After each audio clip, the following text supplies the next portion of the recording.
रामकृष्ण हरी मित्रांनो, सर्वांना आषाढी एकादशीच्या हार्दिक शुभेच्छा.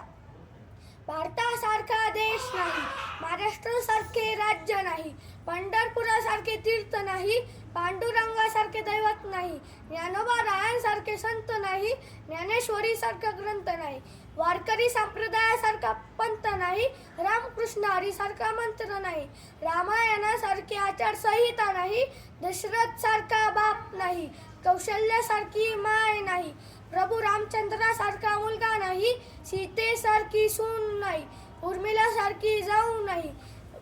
सुतकीर्ती मांडविक जटिलांसारखे दीर नाही, भरतसारखा भाऊ नाही, लक्ष्मणासारखे बंधू नाही, बिभीषणासारखा मित्र नाही, रावणासारखा शत्रू नाही, कोल्या इतका लबाड नाही, कावळ्या इतका धूर्त नाही, काजा इतकं काळ नाही, लोण्या इतकं माऊ नाही, माणसाच्या शरीरासारखे कोणाचे शरीर नसते आणि छत्रपती शिवाजी महाराजांनंतर पुन्हा राजा होणे नाही. रामकृष्ण हरी.